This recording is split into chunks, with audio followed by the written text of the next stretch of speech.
श्री स्वामी समर्थ. तर स्वागत आहे आपले पुन्हा एकदा एका नवीन व्हिडिओमध्ये. तर आज आम्ही चाललो होतो ट्रॅक्टरमधून पप्पाच्या त्यांच्या मळ्यात, जिथे की आम्हाला फेकायचं होतं आज शेणखत. त्यामुळे असं भैयाने ट्रॅक्टर काढलं होतं आणि त्याने घरून येईपर्यंत असा आमचा अवतार केला होता. मळ्यात आलो त्यानंतर लगेचच आरूला आणि तिच्या छोट्या मावशीला आहे ना छोटीशी पपई सापडली. ती दोघींनी एन्जॉय केली आणि मग लगेच आमची पार्टी निघाली शेणखत फेकायला. ज्यात होतं माझा भाऊ, मम्मी, काका आणि मी आणि ही माझी बहीणसुद्धा. त्यानंतर असं वावरात गेलो आणि लगेचच मम्मी आणि काका, भैया हे सगळे कामाला लागले. त्यासोबतच त्यांनी मलाही कामाला लावलं. म्हणलं चला एक दिवसाने तरी काय होणार आहे, म्हणून लगेच लागलो कामाला. भर टोपलं फेक, भर टोपलं फेक हे असं चालू होतं. त्यानंतर मध्येच आमचा पाण्याचा ब्रेक झाला, जे की भांडून आम्ही थोडं थोडं पाणी पिलो, कारण तिने पाणी थोडंच आणलं होतं. त्यामुळे पाणी वगैरे पिलो आणि परत लगेच कामाला सुरू केलं.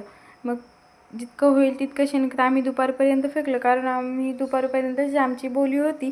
त्यानंतर शेणात आम्हाला हे घबाड सापडलं बघा. याला तुमच्याकडे काय म्हणतात तेही कमेंट करून नक्की सांगा. आणि या दोघी आमची मस्त सावलीच बसून गंमत पाहत होत्या. त्यानंतर घरी आलो, मस्त फ्रेश वगैरे झाले आणि तिथे 2-3 पेरूची झाडं होती. त्यातल्याच एका झाडाला आम्हाला मस्त अशी 3 पेरू खाल्ले आणि ते आम्ही तिघी बहिणींनी मिळून खाल्ले आणि असा संपवला आजचा दिवस. Thank you for watching.